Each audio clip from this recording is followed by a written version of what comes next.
do people who eat legumes, beans, chickpeas, split peas, and lentils, live longer?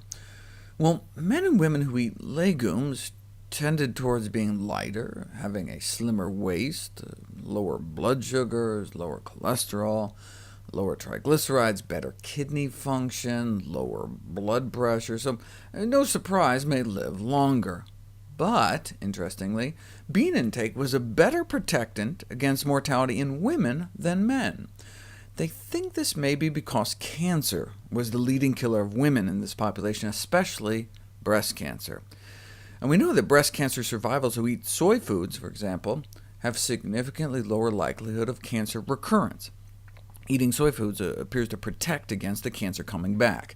This 2012 review looked at 3 prospective human studies done to date, and found that women who ate the most soy had a 29% lower risk of dying from breast cancer, and a 36% lower risk of cancer recurrence. And a 4th study was since published, and it showed the same thing. Soy food intake associated with longer survival and lower recurrence among breast cancer patients.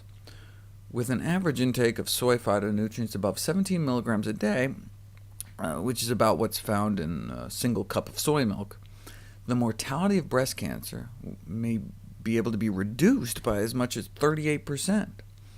Here's the survival curve over 5 years.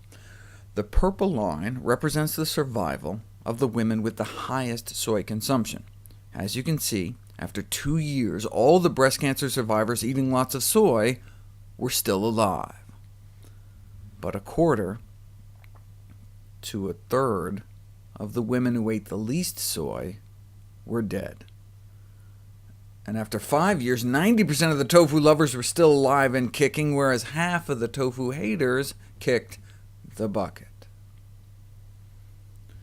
And you can see a similar relationship when you look at breast cancer survival and soy protein intake, as opposed to soy phytonutrient intake. How does soy so dramatically decrease cancer risk and improve survival? Soy may actually help turn back on BRCA genes. BRCA is a so-called caretaker gene, an oncosuppressor, meaning a cancer-suppressing gene responsible for DNA repair.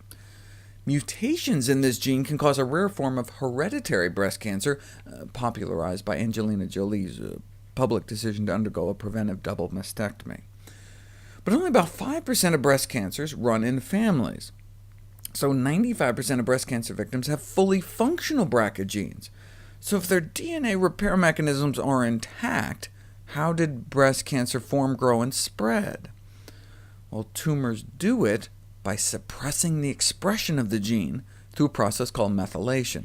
The gene's fine, but cancer found a way to turn it off, or at least turn it down, potentially facilitating the metastatic spread of the tumor.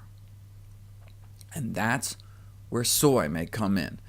Maybe the reason soy intake is associated with increased survival and decreased cancer recurrences is because the phytonutrients in soy turn back on your BRCA protection, removing the methyl straitjacket the tumor tried to place on it. So researchers put it to the test.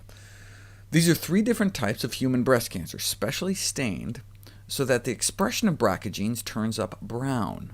So this is what full DNA repair would look like, hopefully what normal breast cells would look like. Lots of brown, lots of BRCA expression.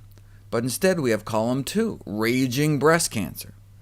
Well, if you add soy phytonutrients back to the cancer, BRCA does indeed get turned back on. The DNA repair appears to start ramping back up, though this was at a pretty hefty dose, equivalent to about a cup of soybeans.